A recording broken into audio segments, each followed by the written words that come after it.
और अब हम आपको नकली दवाओं के खिलाफ आज तक की मुहिम से खबरदार करते हैं, जिसमें हम देश के अलग अलग प्रदेशों में आंक रहे हैं कि किस तरह की परिस्थितियां हैं। एक तरफ जो नकली और जहरीला कफ सिरप है जिसकी वजह से अनेकों बच्चों की जान गई है, तो दूसरी तरफ यह भी एक हकीकत है कि नकली दवाओं के कारण सैकड़ों लोगों की जान जा रही है। देखिए इस रिपोर्ट में।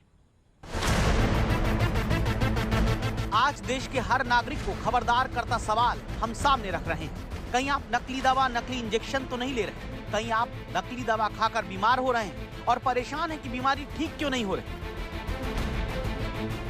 देश में जब मध्य प्रदेश से राजस्थान तक जहरीले केमिकल वाले कफ सिरप से 19 बच्चों की मौत के बाद 4 कंपनी के सिरप को लेकर देश की तमाम सरकारों की नींद टूटी, तब डर केवल बच्चों तक या किसी कफ सिरप को लेकर ही नहीं।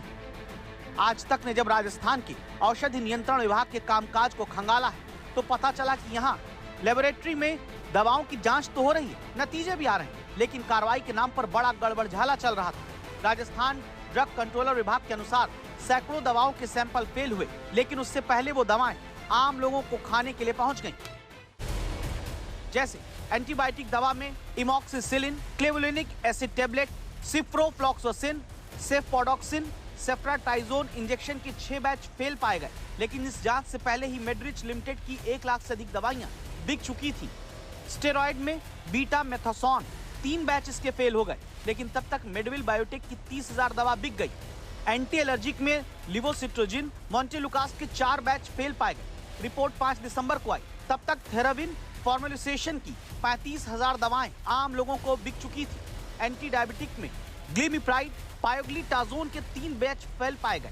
रिलीफ बायोटेक की 18,000 से अधिक दवाइयां तब तक बिक चुकी थी। पेन किलर में एसिक्लोफेनेक, पैरासीटामोल के 3 बैच फेल मिले। 11 दिसंबर को सैंपल फेल पाए गए, तब तक इप्का लेबोरेटरी की 20,000 दवा बिक चुकी थी।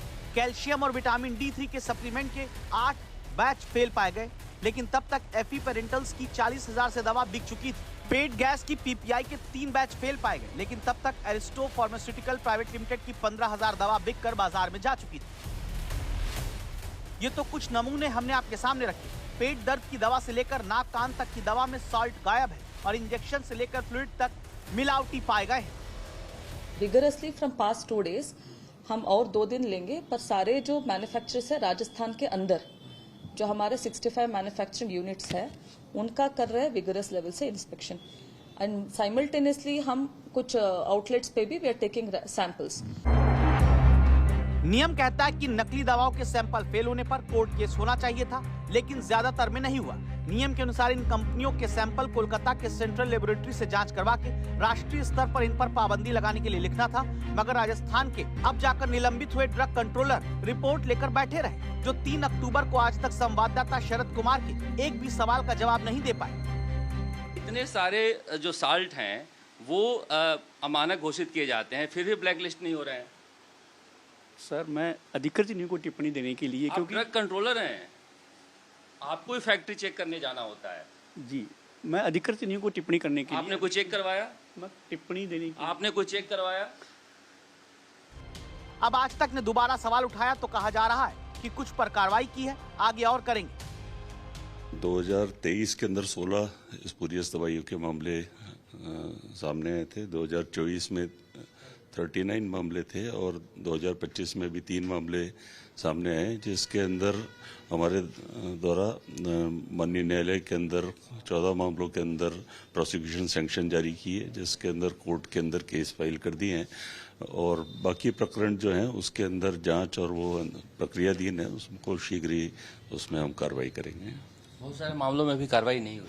अभी इन्वेस्टिगेशन में कुछ केसेस चल रहे हैं जो कि इंटरस्टेट होते हैं, तो उनसे कोऑर्डिनेट करते हुए उसमें हम कार्रवाई कर रहे हैं। ऐसी कोई बीमारी नहीं जिसकी नकली दवा बाजार में बिकती हुई नहीं पकड़ी गई हो। नकली और अमानक दवा के प्रति सरकार कितनी लचर है कि जब तक जांच होकर रोक लगाने की बात होती है, तब तक लाखों लोग उन दवाओं का इस्तेमाल कर चुके होते हैं। ज्यादातर दवाइयां दूसरे राज्यों में बन रही हैं, जिसके लिए केंद्र और दूसरे राज्य के सहयोग की जरूरत होती है और इसी सब का फायदा दवा कंपनियां उठाती हैं। नकली और अमानक दवाओं का रैकेट इतना गहरा फैला हुआ है कि अगर आप बीमार पड़ें तो दवाओं से ज्यादा दुआओं पर भरोसा रखें।